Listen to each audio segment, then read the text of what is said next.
hay un detalle no siempre destacado, pero que es muy interesante, que es este. Cuando el cuadro se pinta en 1587, unos años después, en 1613, hay un personaje que se describe a sí mismo. Un personaje que es un poco misterioso, ahora os voy a decir quién es. Y dice: este que veis aquí, de rostro aguileño, de cabello castaño, frente lisa y desembarazada, de alegres ojos y de nariz corva, aunque bien proporcionada, las barbas de plata, que no a 20 años, por eso lo he destacado en negrita, fueron de oro, los bigotes grandes, la boca pequeña, los dientes ni menudos ni crecidos, porque no tiene sino 6, y estos mal acondicionados y peor puestos. Bueno, no voy a describir todo, pero es básicamente la descripción de un personaje que dice que es así, que su rostro es este, ¿no? Y de hecho, he destacado lo de no a 20 años, porque si os fijáis, está diciendo que, lo vamos a ver en la siguiente imagen, que en 1587, cuando se pinta el cuadro, esta persona tiene que tener el rostro aguileño, el cabello castaño, la frente lisa y desembarazada, los ojos alegres, la nariz corva aunque bien proporcionada, las barbas de oro, es decir, rubias, y los bigotes grandes, la boca pequeña. Bueno, no enumero toda la lista, pero bueno, ahí la tenéis. Ese personaje se parece, sea quien sea, se parece mucho a uno de los personajes de esta comitiva, que es este. ¿Le veis? Efectivamente tiene la nariz aguileña, la frente desembarazada, los ojos más o menos alegres. Entended la alegría del Greco, claro. Hay que pasarle ese filtro. Pero sí que tiene las barbas más o menos rubias, según nos van describiendo en ese texto. Bueno, ese personaje, esa descripción, se incluye en las novelas ejemplares de Cervantes. Ese personaje, continúa el texto diciendo, es el rostro del autor de la Galatea y de Don Quijote de la Mancha. Bueno, ¿pudo pintar el Greco a Miguel de Cervantes dentro de toda esa comitiva? Pues en realidad no sería extraño. ¿Por qué? Porque, como vemos, los ámbitos intelectuales en los que se movía el Greco eran muy pequeños. Pensad que el Madrid de aquella época no llegaba a 70.000 habitantes y era la capital del imperio, al fin y al cabo. Por lo tanto, es muy lógico que los escritores se conociesen casi todos entre sí, y los intelectuales, los artistas. Por ejemplo, Velázquez no conoce al Greco por una cuestión de edad, pero su suegro sí le conoce, Francisco Pacheco.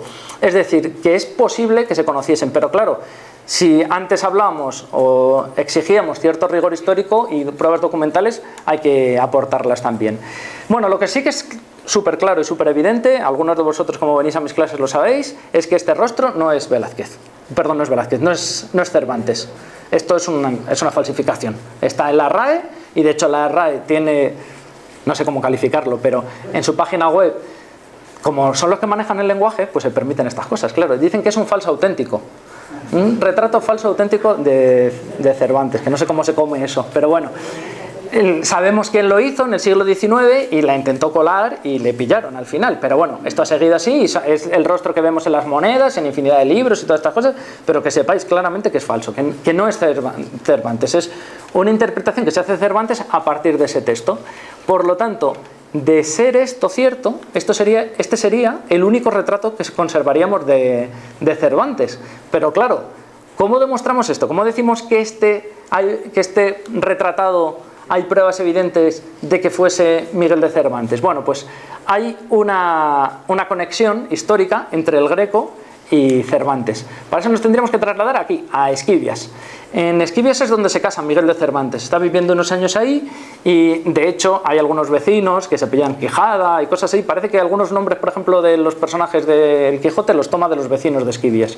Y en el archivo parroquial de Esquivias, ahí os he traído una imagen, si buscas y rebuscas en estos libros, encuentras cosas muy interesantes. Por ejemplo, los nombres, anotaciones de cervantistas de épocas pasadas, que de hecho, esto clama al cielo, hay cervantistas que hicieron anotaciones en los libros del siglo XVI a boli, que es como un atentado terrorista. Pero bueno, lo cierto es que dentro de todos estos documentos, yo fui allí buscando otras cosas, pero lo cierto es que existe esta partida es, bueno, en este caso aparecen juntos, no es la partida de boda como tal, creo que es la del bautismo de alguno de sus hijos, y esto es verdad que no se entiende nada, yo comprendo que no está acostumbrado a estas cosas, parece que esto está escrito en arameo, pero si lo leemos, os ayudo yo un poquitín a interpretarlo, veréis que se entiende más o menos bien, más o menos, porque son todo abreviaturas.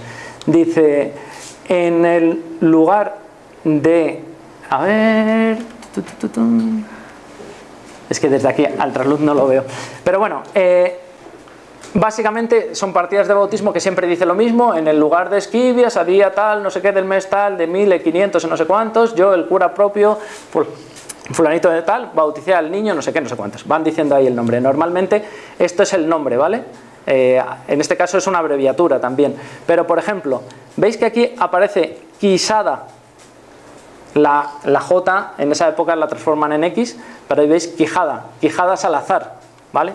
Bueno, es uno de los nombres de los vecinos. Pues bien, lo que nos interesa son dos nombres que están, lo he puesto aquí a propósito para comentarlo, que están aquí.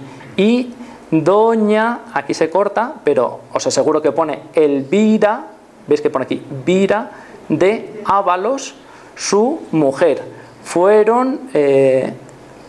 Bueno, y más adelante, más atrás, perdón, habla de Gonzalo de Salazar. Bueno, hay dos personajes, estos dos personajes, vecinos de Esquivias, son Elvira Dávalos y Gonzalo de Salazar. Gonzalo de Salazar es el sobrino de la mujer de Cervantes. Y Elvira Dávalos es la sobrina de Andrés Núñez de Madrid, el párroco de la iglesia de Santo Tomé. Estos personajes se casan en Esquivias. Es muy probable que a la boda de Gonzalo de Salazar fuese su tío, y a la boda, la misma boda de Elvira Dávalos, fuese su tío, Andrés Núñez de Madrid. Y que por lo tanto Cervantes y Andrés Núñez de Madrid, el párroco de la iglesia donde está el cuadro del entierro del conde Orgaz, se conociesen, y que a partir de ahí pudiese existir esa conexión con el Greco. No lo sabemos, pero bueno, aquí están las pruebas.